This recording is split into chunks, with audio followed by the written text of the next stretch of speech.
Today, I am thrilled. I feel included already because I feel like we have one of the queens of inclusiveness in the classroom with us today, my girl, Jere Chang, and I'm just ready to have a talk about feeling included. What are you, Chelsea? You ready to talk? I am. I'm ready to get some ideas of what I can do in my daily life. I don't teach anymore, but so I'm out of the classroom. But in my daily life, what can I do? And learn some tricks from Jere. So thank you for being here today, Jere.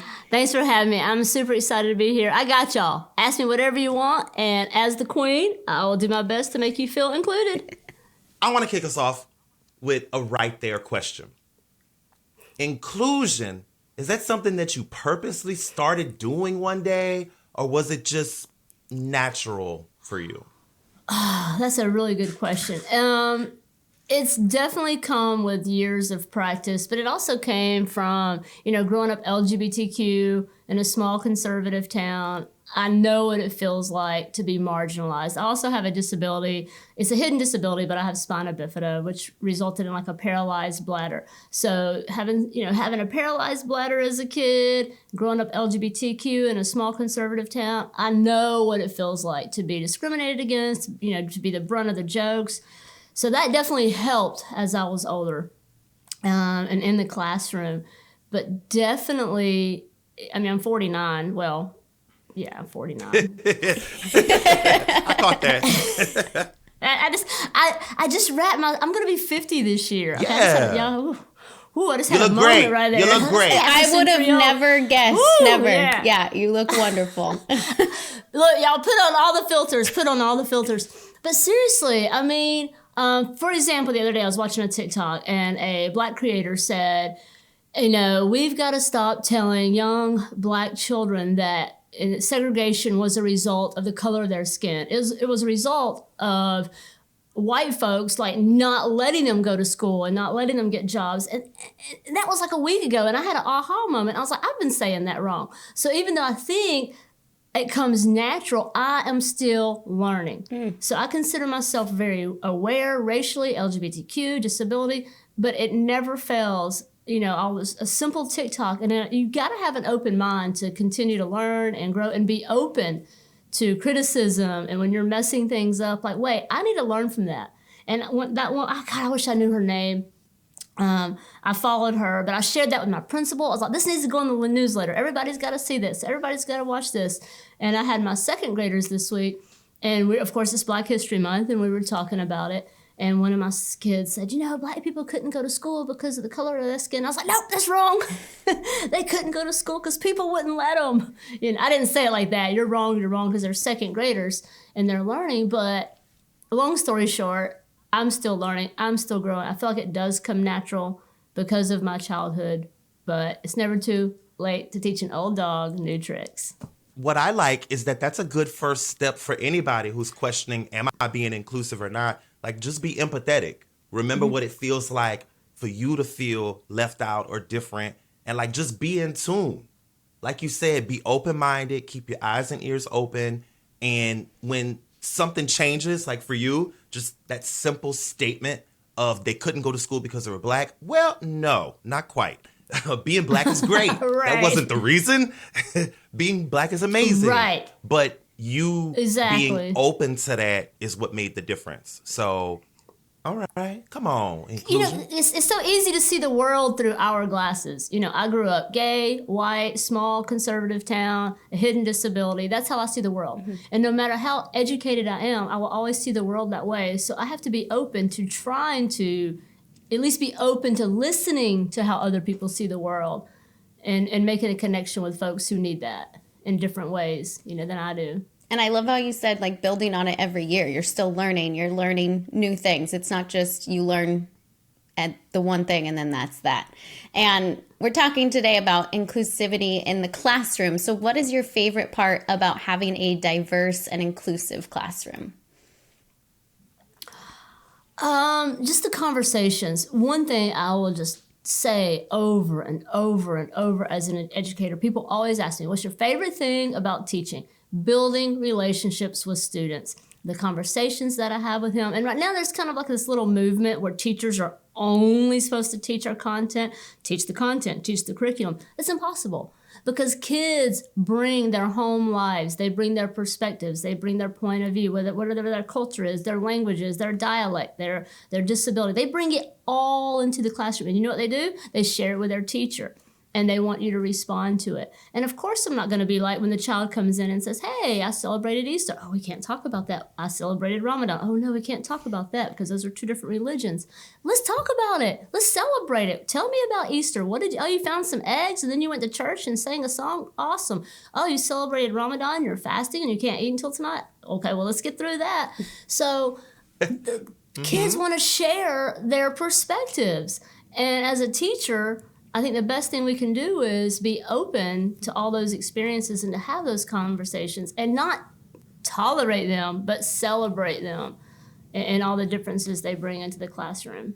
And that makes your classroom almost like a family too, because they do spend so much time in that classroom, so they need to feel comfortable with what they're bringing, like you said, from their families, their outside worlds. So that brings in like that positive learning environment for your classroom along with the inclusivity. So all of the good things.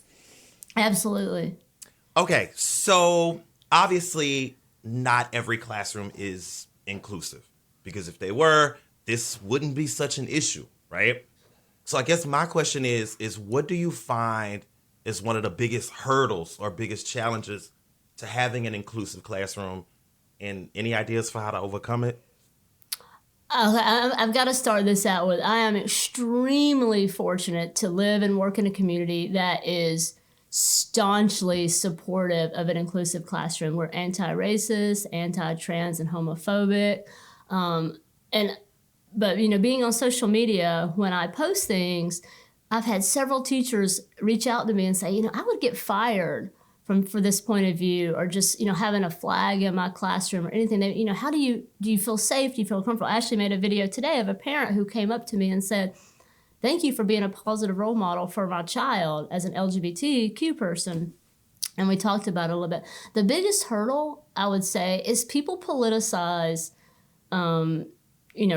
race has become politicized. Disabilities have become politicized. LGBTQ has become politicized. Religion is politicized. Everything. Wearing a mask has become politicized.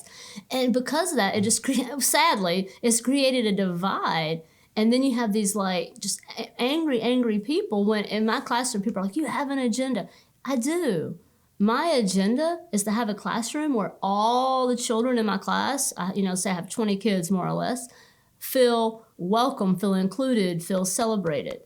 And even just on to make it non-controversial, let's say ballet, for example. I have never been to a ballet.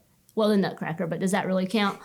So when a child comes in and says, hey, Miss Chang, I went to the ballet, and I have no experience with the ballet, I'm not going to be like, okay, well, that's kind of lame. People just twirl. No, tell me about the ballet. Let's talk about it. Let's celebrate it. And like you said, it's a family. And so if people could the adults, because the kids are great, if the adults could just step back and just let the kids just enjoy each other, it would be so much easier. And take out some of the politics of it and just let us have fun and learn and get to know each other. I don't know if y'all felt that, but that was a virtual hug. That whole statement was it felt like a giant blanket. Thank you. Thank you. I feel so cozy now. You're right, though. If we could make things less about the politics and more about just do the right thing. They're kids. Exactly. Kids are easy. That would go far. Yeah. And they get it too.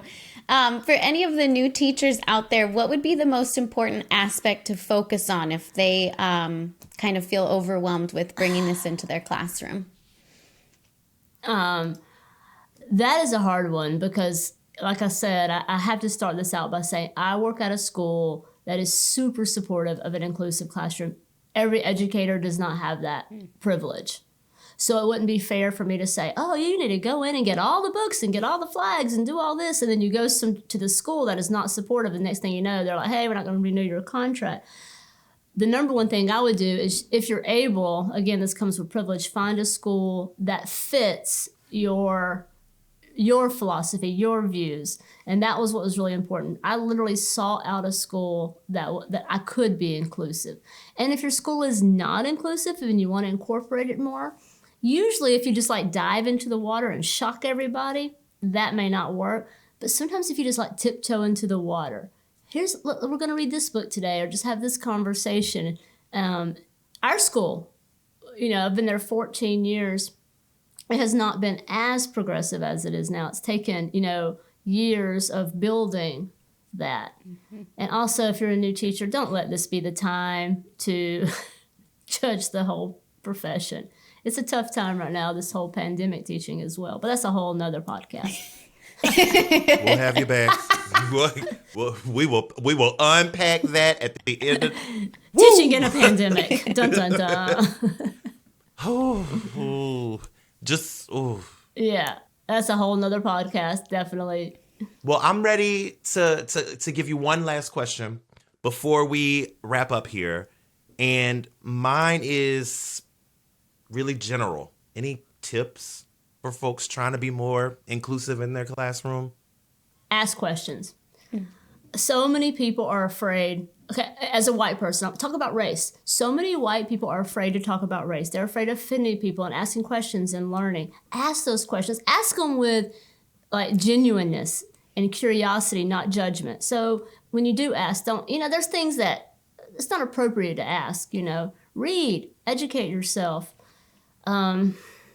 That's the main thing. And just talk to people. With social media now, it is almost impossible not to be able to learn about people who are different from you.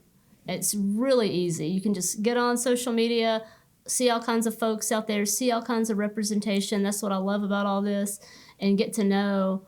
And then I have people ask me all the time. They send me DMs, they send me comments, and they ask me questions. How can I do this? How can I do that? And I do my best to answer them. I can't get to all of them, and then I do the same thing with other creators as well, as ask questions of things that I may not know much about.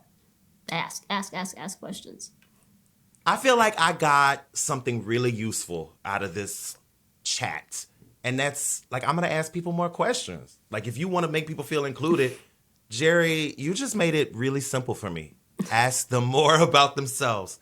Thank you. Thank you so much, friend. Thank you. And Marcus, you stole my idea, so I will just tell Jere, thank you so much for giving us all these little tidbits today. And yeah, I'm going to ask more questions like Marcus. Thanks for having me. I had a really good time, and I can't wait to be back.